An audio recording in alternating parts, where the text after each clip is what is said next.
Well, well, well, they said it would never happen, but I'm back again with another video where I read through an old games magazine. I did this around the same time last year, I think, and I enjoyed doing it. It was basically a camera test, just to see whether or not this fancy new camera worked and just trying to figure out how I could make nice looking videos with it. And a few people have privately contacted me to say, hey, that magazine video you did was really nice and I really liked it. Do you think you'd ever do it again? And I think the time is right. I have not synced this video. Hold on.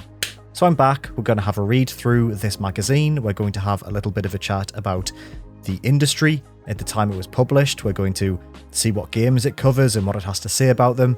Have a little laugh at the adverts at the back of the mag. And this time around, I thought I would go for a PlayStation-centered magazine because this one not only came out in November, which is when I'm recording this video, so it feels time appropriate, it's also a magazine that really does have a special place in my heart, just like the Cube magazine we covered last time. This is issue 24 of PlayStation Official Magazine UK, the November 2008 issue. The cover star here is, of course, Sackboy from Little Big Planet, and I believe, as is implied on the cover, that I guess PlayStation Official Magazine had the exclusive review for the game, and it is wild to think that there was a time when publications had exclusive reviews for big games, but yeah, I guess that was just the way things worked back in 2008. And I mean, what a cover, right? It's a beautiful cover. It's so colourful and vibrant, and it really sells everything that Little Big Planet was about and trying to achieve. And I think what really strikes me about this cover, and what I was drawn to at the time as well, I didn't really buy much of a PlayStation Official Magazine back in the day, even though I did have a PlayStation 3. I'd had it for about a year at this point in November 2008. It was just so different to every other magazine cover during that era. Obviously, Nintendo magazines had lots of colourful Nintendo covers during this time, but PlayStation didn't really have many games that were colourful. Neither did Xbox, and that was what really set Little Big Planet apart. Anyway, let's see what else is on this cover. Very clean. It was definitely something that we started to see in magazines of this era. They were starting to tidy themselves up, distance themselves a little bit from the earlier styles of magazines, which were fun and very cartoonish and stuffed to the brim with as much content as you could fit into 100 glossy pages or whatever. So we have Little Big Planet, obviously, that takes up 99% of the page, but then also we have a new Batman, Fat Princess, Zombies in Nam, which I can only assume is Call of Duty World at War, which would have been the big Call of Duty game of 2008, would have been launching probably the month this magazine came out. This would have come out in October 2008, so yeah, that makes sense. And iPet, because it's still an era where I guess iPet was a thing that Sony was still pursuing. Anyway, okay, let's dive straight in. Do not worry about bending the cover, because I am a horrible person, I guess. Star Wars The Force Unleashed. Out now. For PlayStation 2, PlayStation 3, PlayStation Portable, Xbox 360, Wii, Nintendo DS. Yep, this was the era where we still had cross-gen titles going back to the PS2. I wonder what this played like on PlayStation 2. I assume it was just the Nintendo Wii version, but without any of the motion controls.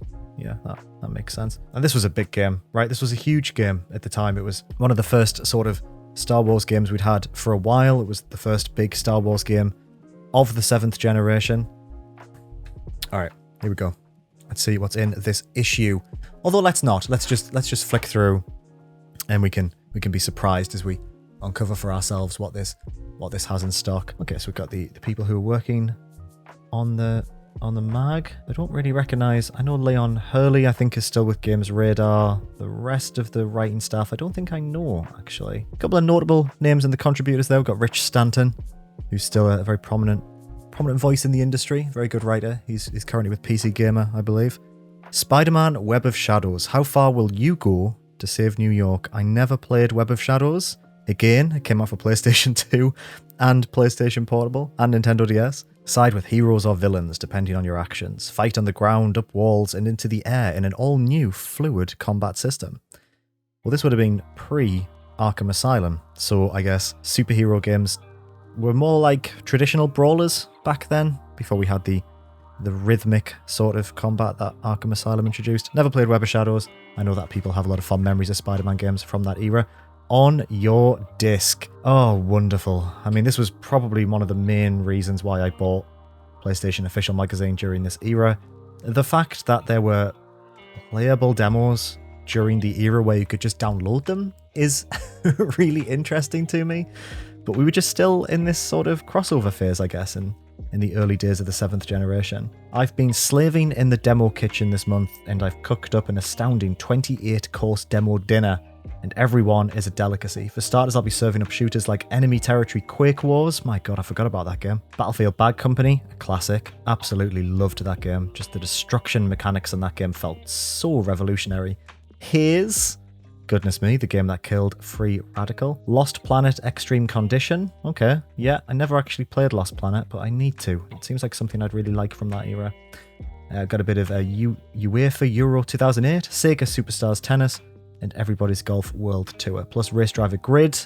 Yes, very, very, very good game. You can also have a slice of Lemmings pie. Bit of Lemmings on there. Didn't realise there was a Lemmings game on PlayStation 3. Oh, did I? Did I know there was a Lemmings game on PlayStation 3? I feel like I did, actually.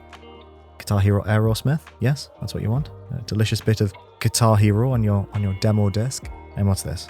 An advert for SBK08. Alright, whatever. I don't care. Oh my goodness me. Saints Row 2. Right. Free your inner sinner when you play Saints Row 2. Coming out on the 17th of October 2008. That is quite a disgusting advert. Like, it's not very visually nice. I mean, it definitely sells the game. You know, it certainly paints the picture of a Grand Theft Auto clone. Obviously, Saints Row 2 was the one that people always say is one of the best titles in the series. Personally, I'm more of a Saints Row 3 fan, but oh, how nice. I guess that was just the era. Oh, okay. Wow. Well, we're just diving straight into a bit of 2008 discourse. Resi 5 is not racist. Producer defends decision to set new game in Africa. So this was before the game came out. And yeah, there was a very understandable controversy before that game came out. Yeah, well, the fact they had to make a statement is probably all you need to know about the state of that game when it was first revealed. Oh my goodness me, what the hell is happening here? Sony's latest hardware innovations. Well, okay then. What are their most recent innovations? I like this man in a nice grey hoodie with blonde highlights. I think he sat too close to the TV. I guess he sat on the floor resting his back on his sofa, which is an interesting choice, and he has his PlayStation Portable 3000. Run the same game side by side on PSP Slim and Lite and 3000, and the new machine's picture is noticeably brighter and more colourful. The built-in mic encourages on-the-go Skype use. I forgot the PlayStation Portable had Skype on it. Yes, me and my ex-girlfriend used to talk when she was on her PlayStation Portable. My goodness me, it was a terrible time to be alive. Number 2, we have the clip-on PlayStation 3 keypad. I mean, I've seen that before, but I've never heard of anyone who had it. I've never seen one in the wild. Ace for PSN messaging, with a toggle switch that enables you to slide your finger across the surface of the keypad, using it like a PC mouse. What? So you would run your finger across the keypad, and I guess it would know where your finger was in relation to the pad because of you were still pressing down the buttons, I assume. Huh. That is really interesting. I wonder if that functionality served as the inspiration for the DualShock 4's touchpad. What a fascinating little piece of functionality that I didn't know that did. Again, I don't think these sold well. It looks like they cover up your triggers on your controller. Or can you slide your fingers sort of in between the pad and the keyboard, I wonder? Well, either way, it looks terrible. I must look on eBay and see if you can buy one. 160GB PlayStation 3. Gone super insane on the Sin store. Want your entire music collection stored on one handy place. The XXL. So funny thinking of 160GB being referred to as an XXL PlayStation 3 model. It's just what Dr. Games ordered. Okay. Right, what's next? We have Sony's PS3 Pets. iPet. Our black empty hearts have been melted by iPet. Never played iPet, and forget sometimes that PlayStation 3 had a dedicated camera, but I mean it did, right? You could play Eye of Judgment infamously using the PlayStation 3 camera. Even with all the fuss over fancy new technology, Sony hasn't forgotten about its previous camera, PS2's iToy. It's releasing 2 new games in October, the cheerleader title iToy Play Pom Pom Party and the sword slashing adventure iToy Play Hero. Both come with their own peripherals, a set of cheerleader pom-poms, or a bright green foam sword. I don't think I've ever heard of those games, but that's I guess a fascinating thing. They were still releasing iToy games for PlayStation 2 in 2008. That's marvellous. Here we have Zombies in Vietnam, the undead rumble in the jungle with Shell Shock 2 blood trails. I don't think I've even heard of this. Finally, the sequel no one actually asked for is here. The original Shell Shock from Killzone developer Guerrilla, alright, okay, was a clunky shooter of questionable taste set in the Vietnam War. For the follow-up, New Dev Rebellion has had a big rethink, filling the Mekong Delta with zombies. Colour us more interested. Okay, so I guess the first game was just a normal shooter, and now the second one is a zombie game. Okay. Well, I never played it. I wonder how that was received. Oh, goodness me. Play TV. We tune into Sony's new Freeview add-on. I remember Play TV. I remember seeing these boxes in game. What's in the box? A penny shy of £70 gets you the Play TV hardware, a USB cable, and a Blu-ray containing the software you need to get started. Plug your TV aerial into the hardware, connect the box to your PlayStation 3 using the USB cable, install the software, and you're ready to go. What does it do? How interesting, you could record footage directly onto your PlayStation 3. That's fascinating. And apparently you could get Sky Sports and Dave on your Play TV at the time. It's fascinating. VidZone. Ah, yes, VidZone. So I guess VidZone was just on the horizon here. VidZone was interesting. I remember using VidZone a lot during not just university, but even at house parties after I left uni in like 2013, 2014. Just basically putting on like terrible playlists, and it would just play videos from, I assume, Sony music artists. But VidZone will come to PlayStation 3 early next year, and not content with inking this deal, Sony is planning its own film and music download service. I didn't realize that the ability to download movies was a late in the day feature. I assumed that was just there from the off as soon as the console launched.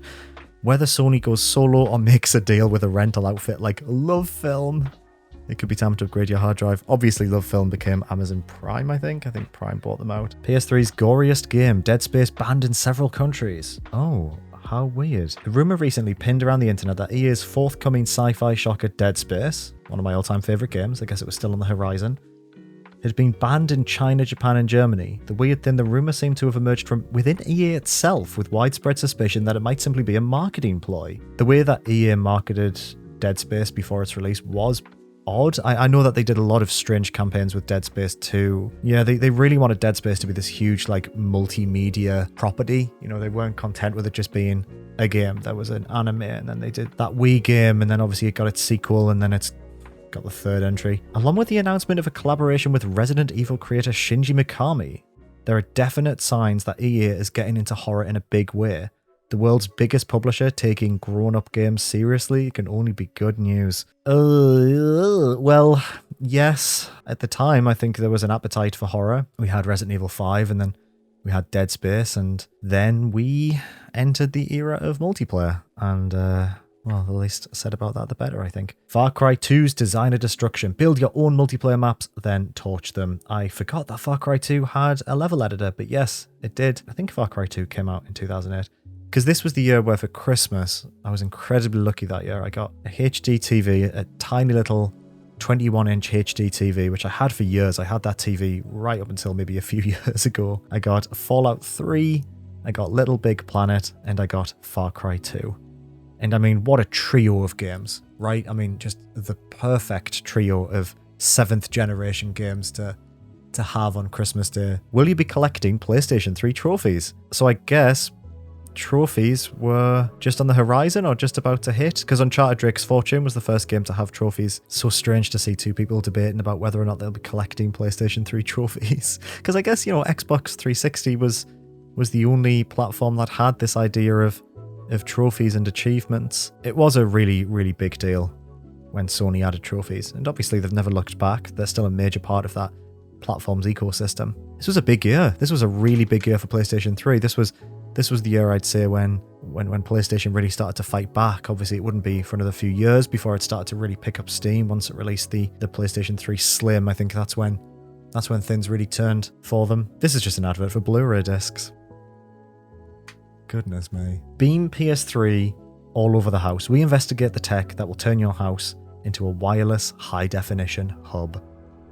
What does that mean? Obviously, at the moment, they're talking up the ability to watch high-def movies in any room in the house, assuming you have an abundance of HD TVs. But we're most excited about the idea of playing PlayStation 3 in multiple rooms. It promises 1080p video throughout your home with no latency. Yeah, okay, yeah, no latency wireless gaming in 2008. Okay, some rumour machine insider whispers. The PlayStation 3 2.5 firmware will come with a screen grab function so you can send game images to friends. I don't think that was ever a thing on PlayStation 3, was it? I don't think you could ever do that. Who Wants to Be the Daddy? The as of yet unannounced BioShock 2 will have a multiplayer mode. Correct? Yeah, that did end up coming true. And I loved that multiplayer mode. I've got lots of fond memories of the multiplayer mode of BioShock 2. I thought it was fantastic. The team at Rockstar Games responsible for the PlayStation P version of The Warriors is working on Max Payne 3.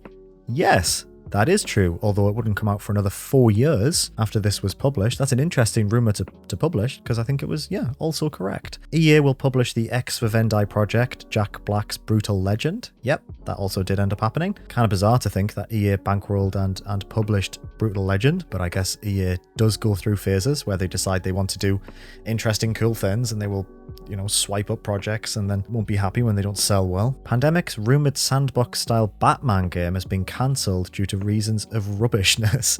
Pandemic were working on a Batman game? Like your gore in bite-sized chunks, the sequel to Zombie Basher Dead Rising will be episodic. That's not entirely true, but they did release a downloadable prequel for 360, I think. That kind of gave you a bit of a taste of the full game. Didn't come to PlayStation 3, that though. Sci-fi shooter Crisis will be coming to PlayStation 3 in 2009, and it'll bring a whole load of content with it. It did eventually come to PlayStation 3, but I think it came to PlayStation 3 way later. 2011 maybe?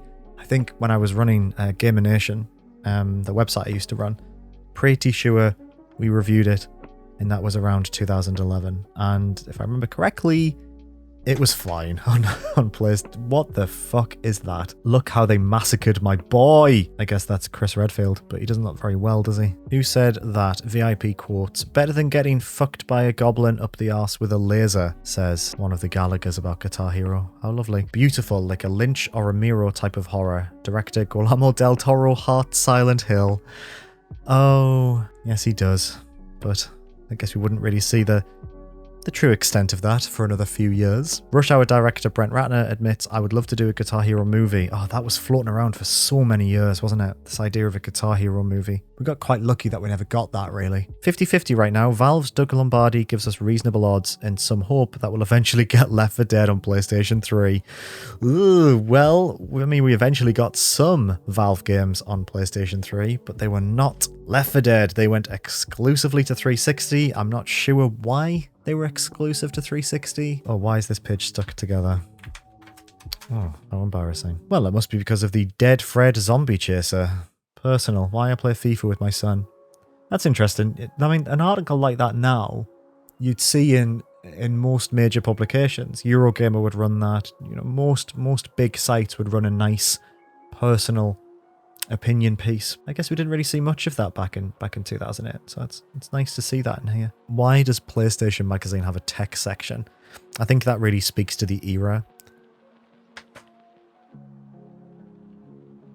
What is this? Sony XEL1 OLED TV. OLED TV back in 2008. £975. Pedants will argue the XEL1 isn't truly high def, but that's irrelevant given that its 960 by 540 pixels are crammed into a little 11-inch screen that's only 3mm thick and shines like a newborn star, thanks to the new OLED organic light-emitting diode panel, which doesn't use the chunky backlighting that makes LCD and plasma sets so thick. I mean, yeah, during this era, I guess, you know, that level of fidelity on a screen that size was incredible. But, oh, okay, charts. Let's have a look at these charts. We've got PlayStation 3. Mercenaries 2 World in Flames debuted at number 1. I mean, yep, that game was hugely anticipated because the original game was such a smash hit on PlayStation 2. Tiger Woods, Beijing 2008. COD 4 was rising in the charts back at number 4. MGS 4 was still in the charts at 5. Ahead of GTA 4, Soul Calibur 4, which was again another big release for the era. Bad Company, again, another big release. Race Driver Grid, Guitar Hero 3, Legends of Rock. Just sticking to the top 10 there in October 2008. Meanwhile, on PS2, we've got Tiger Woods PGA Tour 09, again, right at the very top. Mercenaries 2 debuted at number 2 on PlayStation 2, which is interesting. Lego Indiana Jones, Guitar Hero 3 was much higher. Wall-E and Kung Fu Panda at 5 and 6. The Mummy, Tomb of the Dragon Emperor, there was a game for that? And it was at number 7 at this point, and it had gone down, which implies it was higher? My goodness. The Incredible Hulk, that was the game from the film, the first ever MCU film. Guitar Hero Aerosmith, MX vs ATV Untamed remained at number 10. On PSP again, Tiger Woods PGA Tour was just storming these charts. Crisis Core, God of War Chains of Olympus. I mean, there wasn't really that many games, right? I mean, Secret Agent Clank is climbing back up the charts. The PlayStation Entertainment Plan. There's a lot going on in this agenda that's not PlayStation related. I have to say, quite like it. Quite like it when magazines would branch out a little bit past their track. 5 years ago in OPM. So how interesting is it that they were doing a 5 years ago section in 2008. In 2003, we're looking at PlayStation 2 official magazine, OPS2, which is a huge magazine. It's one of the biggest magazines in the country. And now we're looking at this 13 years on. I'd like to read through that magazine as part of this show, put it that way. Rise of the Argonauts was on PlayStation 3. I remember seeing that in shops, but I never heard anything about it. Liquid Entertainment and Codemasters. Couldn't tell you anything about Rise of the Argonauts, but I'd love to play that on mid-tier masterpieces.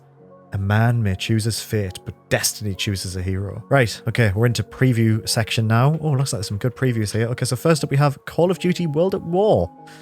Old is new again. Well, it was, and this was a bit of a controversial entry in its run-up to release because everyone was so obsessed with Call of Duty 4 Modern Warfare, the last thing any of us wanted to do was go back to boring old World War II. And yet here was Treyarch, the Spider-Man developer, as they were referred to at the time, coming back to make another Call of Duty game that was not set in the modern era. Instead, it was set in the Pacific campaign of World War II.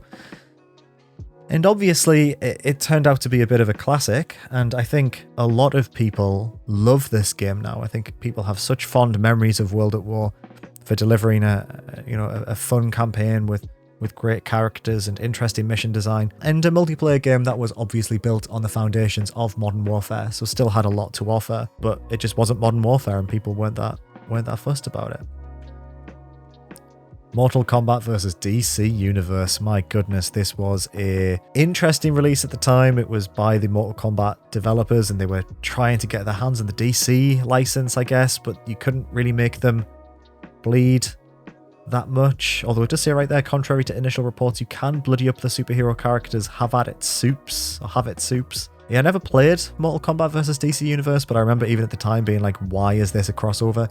It made far more sense for NetherRealm to go off and make Injustice. Just to literally just go off and make a superhero fighting game that doesn't have, Scorpion and Katana fighting Superman and the Joker. Oh my god, it's a preview for Heavy Rain. Meet Madison. The heroine in this level is a journalist called Madison. Her reactions and movements are incredibly realistic, right down to the way she wiggles her backside as she walks. Starting to get a real theme from this issue of official PlayStation magazine, and that was that it was written by some probably young, horny men. Ugh, god. Heavy Rain was a highly anticipated title. And when it came out, it was mind-blowing, I think, to a lot of people. A lot of people thought it was the future of interactive entertainment. I think everything David Cage has made has been shit. So that's my opinion on Heavy Rain. Batman Arkham Asylum. So 2 DC games were previewed in this issue of Official PlayStation Magazine. The brilliant premise and moody good looks, plus the fact that we're so hot for bats right now. Your writers are hot for everyone, mate. Mean our hopes remain perched high for this one. Well, yeah, and rightly so. I mean, I remember this coming out of nowhere. I remember seeing early footage and early previews and thinking it looked like wank because it was a licensed Batman game in an era where superhero games were wank. I mean, there were a few decent ones. Obviously, Spider-Man 2 on PlayStation 2 and GameCube and such is well regarded, but this literally felt like it came out of nowhere and blew everyone away. And, you know, since then, we've had a really good run of superhero games, and I'm looking forward to Suicide Squad. Weird to think that, you know, 13 years on, Rocksteady are still making DC superhero games. And not that Teenage Mutant Ninja Turtles game that we all thought they'd eventually make. It's here. Go View. What the hell is Go View? Get closer to all your favourite TV, sports and movies on your PSP and get a free 1-month trial at goview.tv, powered by Sky. So was this just an early version of Now TV, but for the PlayStation Portable only? Because, I mean, that's not advertising for multiple platforms. This was just for PSP? Incredible. I can watch Scrubs Season 3 or Lost Series 3 on GoView. Fat Princess. Fat Princess is such an odd game because I played a lot of it. Yeah, I don't know.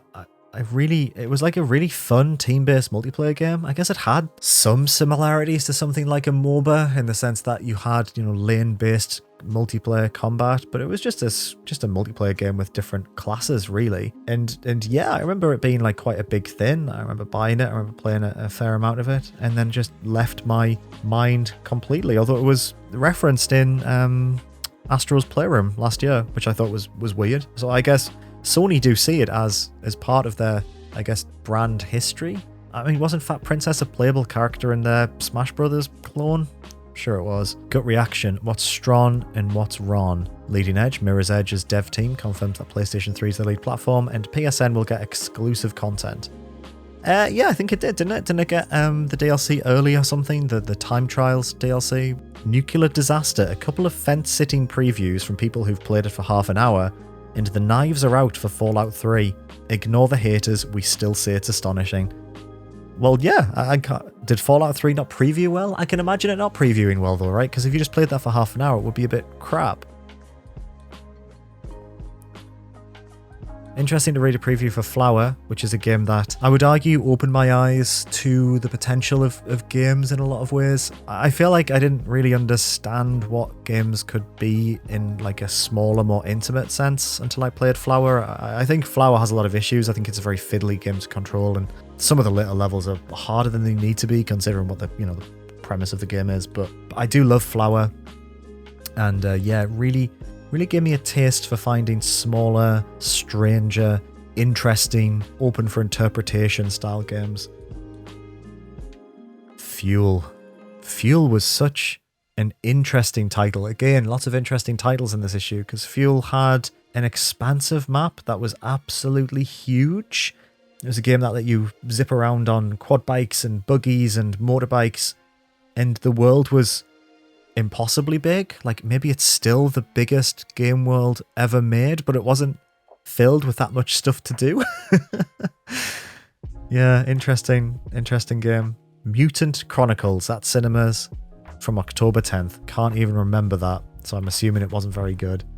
Final Fantasy 13. And we were still years away from it. And even more interestingly, Final Fantasy Versus 13 down at the bottom there, which obviously became Final Fantasy 15, focusing on a shadowy, moody-looking prince, the last in a monarchy that controls the only remaining crystal in the world. We didn't get that for even longer. Quick pitch, gorgeous girl. Again. Why? Uses 4 of the cells SPEs at once to make the pretty. Now there is an advert. Look at that. What an incredible advert. I love that. That's such a statement piece, isn't it? This is the thing about Dead Space. They were advertising it in so many strange ways, but then they just really nailed stuff like that, I think. Hero Worship, exclusive shots, Sony's Infamous.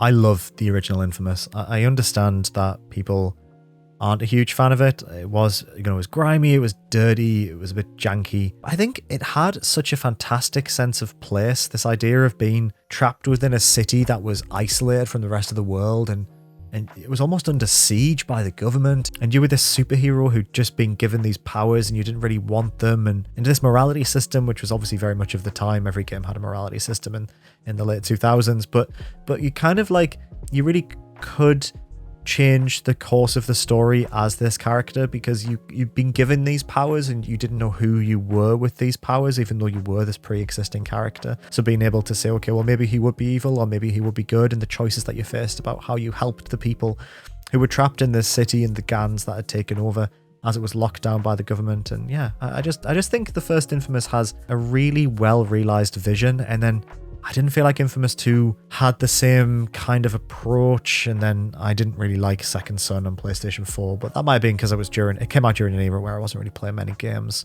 But yeah, first Infamous, got nothing but great memories of that first Infamous. My parents went on holiday for 2 weeks when I was, whenever this game came out, 2009, I was in college, and I, had the house to myself, and me and my mate just basically camped out in the house for 2 weeks, and I played Infamous, and absolutely rinsed it and absolutely loved it. I actually spent money that my mum gave me for food.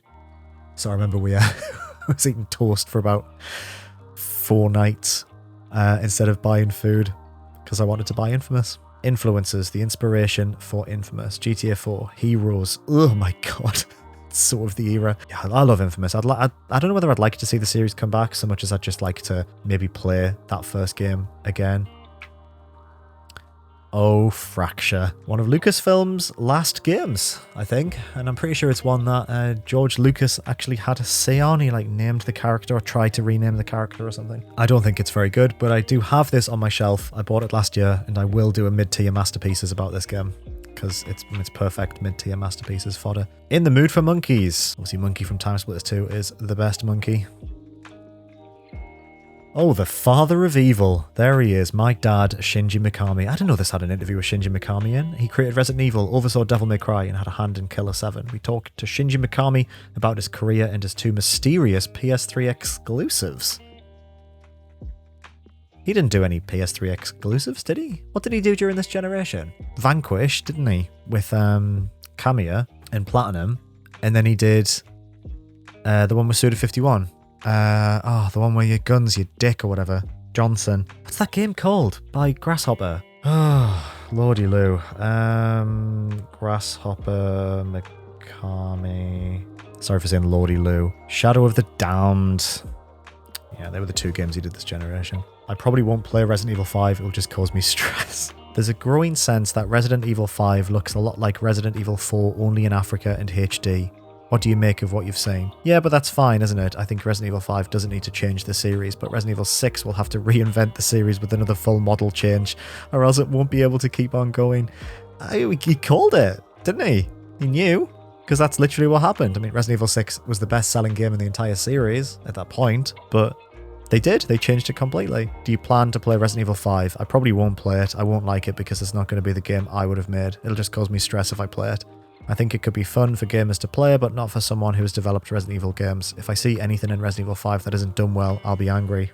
Well, I wonder what he made of the Wesker fight, basically the last half of that fucking game. What's interested you recently? Prison Break. Oh my god, this is from 2008. Operation Flashpoint 2 Dragon Rising is the most realistic shooter ever made, but will it be too hardcore for the Call of Duty crowd? Yes. Yes, it will.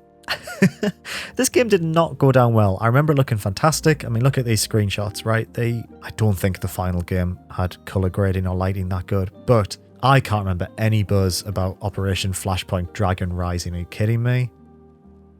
Absolutely can't remember this coming out and causing a scene, put it that way. Bless it. Alright, okay. If I subscribe, I get a copy of Men in Black on Blu-ray. How wonderful. Okay, this is the big bit. We're looking at reviews. And this is the Little Big Planet review that I remember so well. I remember poring over this review So excited to get my hands on the game for Christmas that year. I mean, what is there to say about Little Big Planet that hasn't already been said, right? I mean, this was the game that kind of defined the early years of PlayStation. There was just nothing else like this. There were games that had customization elements, and there were games that tried to do what Little Big Planet did, but this felt like something that was only possible in this generation. It felt like it had tech that was so complicated that only a system as powerful as the PlayStation 3 could run it. And I guess in a lot of ways that's true. I remember I might have the issue actually. Maybe we'll run through that eventually in another episode. It was an issue of Games TM that had like an early preview of Little Big Planet. Maybe it wasn't called Little Big Planet. I can't remember. Maybe it had a different name. But I remember they had screenshots of like, oh, here's how you make a tree. And it showed you them basically like carving it out of like wooden blocks and like, you know, adding bits and taking them away and gluing them together and building these objects, these assets that you could use in your own levels, and just thinking that was incredible. Like making a game out of a tool is obviously something that Media Molecule would devote themselves to and would lead to the release of, you know, Dreams from last year. But at the time, this was just colourful and fun, and it didn't feel like a Mario killer, but it felt like a kind of platformer that belonged on a PlayStation system. The PlayStation 3 was such a weird system, and it was kind of defined by how complex it was. And I think that was kind of what a lot of the appeal of it was that people wanted to play the system that felt revolutionary, that felt next gen, and you couldn't just release a platformer on the PlayStation if you were a first party, you know, Sony studio. You had to do something that fed into that underlying feeling and desire and appeal that the PlayStation 3 had. And that was Little Big Planet, right? That was this. It was a tool as much as a game. It was a tech demo as much as anything else. And it was just this huge, incredible thing that defined the entire generation. And obviously we still see Sackboy as a mascot today with the release of, you know, Sackboy's Big Adventure on the PlayStation 5. And this was just huge at the time. It featured so much character and delightful, you know, visuals and great music, and was also ridiculously difficult, way too difficult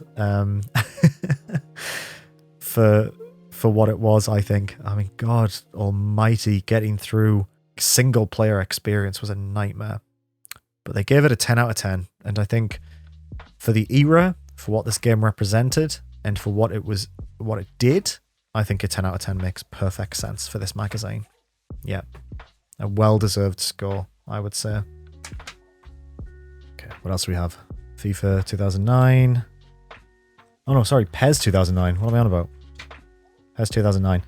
9 out of 10. I mean, looking at this year's eFootball, which has been delayed for like 6 months for being so garbage, it's interesting to think of a time when PES was so big, but this was the era we were definitely living in. TNA Impact, wrestling game, for 7 out of 10. Fair enough. Fracture got a 6 out of 10. Yep, that sounds about right. Essential tunes to download this month: The Streets, Mogwai, I do love Mogwai, Amelia Torini, and Dragon Force. Now those are 4. My god, they have MySpace links. I guess that lines up. MySpace links. Oh my days. Yakuza 2. Obviously way before Yakuza was the hit, the international hit that it is today. But an 8 out of 10 by Rich Stanton. There you go. You see, a writer who's still championing games like this even today. Makes sense. But good. I mean, good to even see that in these pages, right? Because Yakuza was just not a known quantity back then. Brothers in Arms Hell's Highway. 7. Yep. Never played it. NHL 2K9. 8 out of 10. Yeah, makes sense. Oh, Wipeout HD. A 9 out of 10. I mean, obviously, right? Wipeout HD, one of the best racing games ever made. And one of the earliest PlayStation 3 games I owned as well. And absolutely adored Wipeout HD. I remember playing this game and just thinking that games could not look better than that game. Stunning, stunning game. And difficult. Maybe one of the first times I played a game where I just couldn't get it for weeks, and I kept going back to it and thinking, why can't I get this game? You know, I should be able to understand this. And then it just clicked one day. The understanding how you're not driving a car, you're driving an airship, and you've got to think about, you know, weight and balance, and and how you're positioning the ship to get the most out of its thrusters. And wonderful game. Absolutely wonderful game. A 7 out of 10 for The Force Unleashed. Yeah, that sounds about right. Like this, play these. Psyops. And Soul Calibur 4. Oh, because Darth Vader's in Soul Calibur. That makes sense. Yeah, again, I mean, mid-tier masterpiece feel right there, right? We'll have to play Star Wars The Force Unleashed one day. But yeah, I mean, it did its thing. It offered the Star Wars experience during an era where Star Wars wasn't as prevalent. Oh, Africa. Yeah, it was developed and published by Sony. Basically, Sony's way of showing off how good the PlayStation 3 looked on a HD telly. It was a Safari game. And no one talks about this anymore, but Africa was a really big release, weirdly. Like, again, Sony just had these oddities like Africa, like Flower. Just these games that you wouldn't get on the 360. Just these, like, contemplative system example pieces rather than actual games. Got some PSP games here.